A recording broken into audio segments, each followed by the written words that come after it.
အားလုံးပဲမင်္ဂလာပါဒီဗီဒီယိုမှာတော့ရှေ့ပြီးခဲ့တဲ့တရက်2ရက်ကရှေ့ဗီဒီယိုမှာကျွန်တော်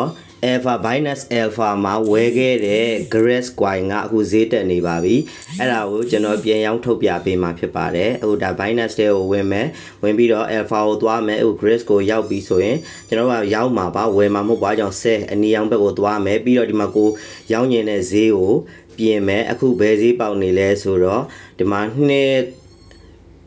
စ်ခွန်1နဲ့2ခွန်3နဲ့ဗျာအဲ့လိုလေးသွားနေတယ်ကျွန်တော်2ခွန်3နဲ့ရမလားဆိုပြီးကျွန်တော်ရောင်းကြည့်မယ်အခုပြီးတော့အကုန်လုံးကိုကျွန်တော်ကရှိတာအကုန်လုံးကိုရောင်းမယ်ဆိုမြားတန်းလေးကိုဆွဲလိုက်မယ်အားလုံးကိုရောင်းမှာပေါ့နော်ကျွန်တော်က 100% မြတ်သွားပြီဗျာကျွန်တော်က 0.1 ဝယ်ထားတာအခု 0.27 တောင်ဖြစ်နေပြီဆိုတော့ကြော်ဝိုက်ပေါ့နော်ဒါကျွန်တော် create လောက်လိုက်ပြီး order တင်းလိုက်ပြီးအဲ့ order ကိုသွားကြည့်လို့ရတယ်order က0.273 နဲ့ကျွန်တော် order တင်လိုက်ပြီအဲ့ဒါတကယ်လို့ရောင်းရလို့ရှိရင်ကျွန်တော်က100% ကြော်ပြီးမြတ်မယ်ပေါ့နော်တကယ်လို့ကိုကဈေးကအတက်အကျလေး1 2 3ဖြစ်နေတာဖြစ်တဲ့အတွက်အဲ့ဈေးကိုသွားကြည့်မယ်ပေါ့နော်ဒီမှာဒီကောင်လေးကိုကြည့်မယ်0. သူကအမြင့်ဆုံးက29အထိတက်ထားတယ်29ဒါပေမဲ့အဲ့လောက်ထိတော့ကျွန်တော်တက်အောင်မစောင့်တော့ဘူးဘာလို့လဲဆိုဗီဒီယိုရိုက်ပြမှာအဲ့လောက်ထိရအောင်စောင့်မယ်ဆိုရင်ဗီဒီယိုကအရှေ့ကြီးဖြစ်သွားမယ်ပေါ့နော်အဲကြောင့်မရောင်းထွက်တဲ့ဈေးနဲ့ကျွန်တော်ရောင်းပြမယ်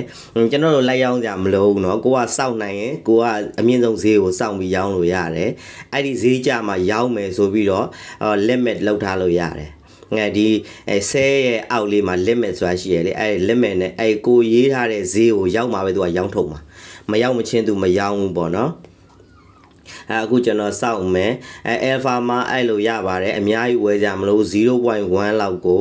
ဝယ်ပြီးရင်းလိုက်ပါပြီးတကယ်လို့ကို 0.2 ရောက်လာပြီဆိုရင်ပြန်ရောင်းလိုက်အဲ့ဒါဆိုလို့ရှိရင်ကျွန်တော်တို့ဘောက်ကောင်နေတာလည်းရမယ်ဒီကလည်းရမယ်ပေါ့နော်ဒီမှာ order history မှာလည်းသွားကြည့်လို့ရတယ်ဟုတ်ကျွန်တော်သွားကြည့်တကယ်လို့ကျွန်တော်ရောင်းမရခဲ့ရင်ပေါ့နော်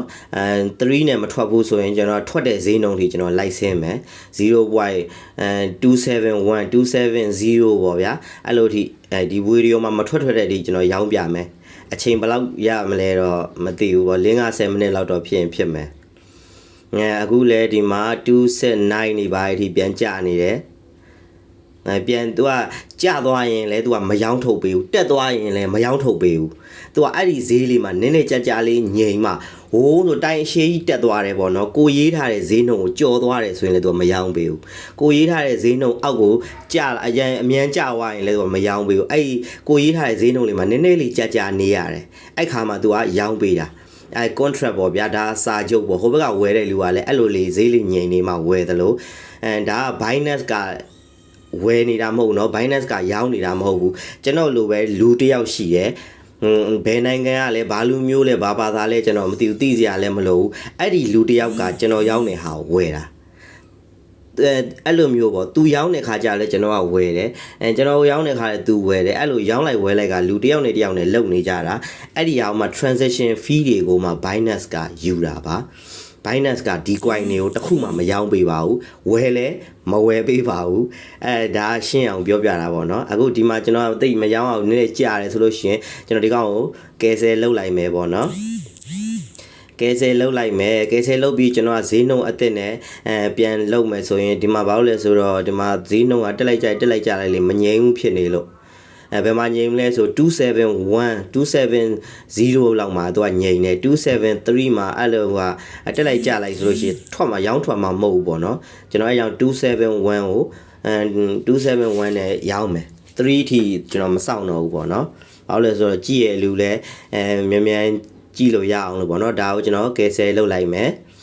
အသစ်ပြန်လုပ်မယ်ပေါ့ဗျာကျွန်တော်ကယ်ဆယ်လုပ်ပြီးပြန်ရောင်းကြည့်မယ်ပြန်ရောင်းကြည့်လို့မထွက်ဘူးဆိုရင်တော့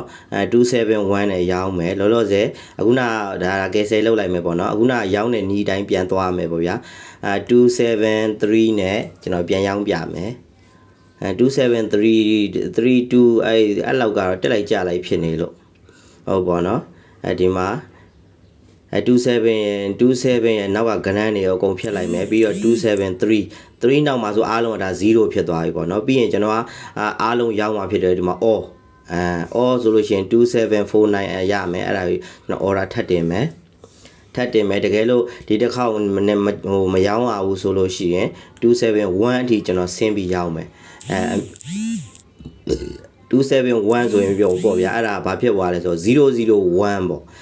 002ကျွန်တော်အမြတ်ကို short လိုက်မယ်001ကိုပဲယူတော့မယ်ပေါ့နော်271ဆိုတော့27ကိုဖယ်လိုက်ရင်ရှေ့အဲ့27နေရာမှာ00နှလုံးကို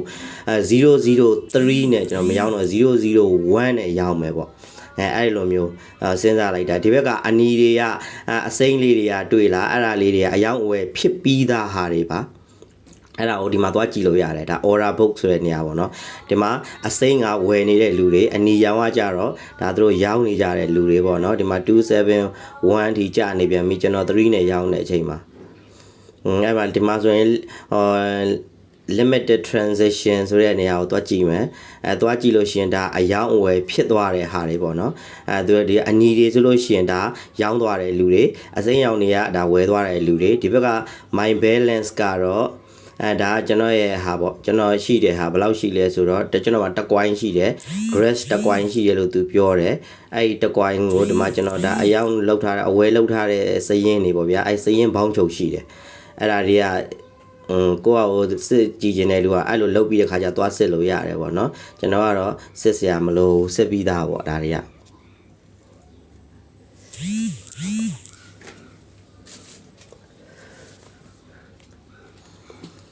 ဒီဘက်မှာဒါရောင်းနေဝယ်နေကြရရှိရဲဒီမှာ0.229ပေါ့နော်29အထိတက်ထားတယ်အဲ့အထိစောင့်ရောင်းမယ်ဆိုရင်ရောင်းလို့ရတယ်ကျွန်တော်ကတော့မစောင့်ဘူးဗီဒီယိုအရင်ရှေးသွားမှာဖြစ်တဲ့အတွက်ကျွန်တော်က29အထိမစောင့်မဲနဲ့271နဲ့ပဲကျွန်တော်ရောင်းပြတော့မယ်ကဲဆယ်လောက်လိုက်မယ်ပြင်ပြန်ရောင်းမယ်အကုန်ဖြတ်မယ်ကျွန်တော်271အဲ့ဒီနောက်မှာတော့ဒီ3ရတွေကရေးလဲရတယ်မရေးလဲရတယ်ပြီးရင်ကျွန်တော်အကုန်လုံး all နဲ့ရောင်းလိုက်မယ်ရောင်းထုတ်လိုက်မယ်ဒါဆိုရင်တော့မြန်ထွက်သွားလိမ့်မယ်271မှာကဏ္ဍကငြိမ်နေတယ်ဆိုတော့ဒီမှာကြည့်ရောင်းပါပြီအဲ့ဒီကောင်ထောက်လိုက်ရင်ဒီမှာကျွန်တော်ရောင်းရတဲ့ဈေးလာပြီဒီမှာgrade တကွိုင်းပေါ့နော်တန်ဖိုးကဘလောက်အဲ့ဒါလေးကိုဒီအောက်မှာသွားကြည့်လို့ရတယ်အဲ့လိုကိုက note မမိလိုက်ဘူးဆိုရင်ဒီမှာသွားကြည့်လို့ရတယ်ဘယ်နေရာကြည့်ရမလဲ order history အဲ့မှာသွားကြည့်အဲ့ကောင်လေးကိုမှာ fail ဆိုတာအောင်မြင်သွားပြီလို့ပြောတာပါအဲ့ကောင်လေးကိုသွားကြည့်ဒီမှာ grid ကတကွိုင်း27 average price က272သူ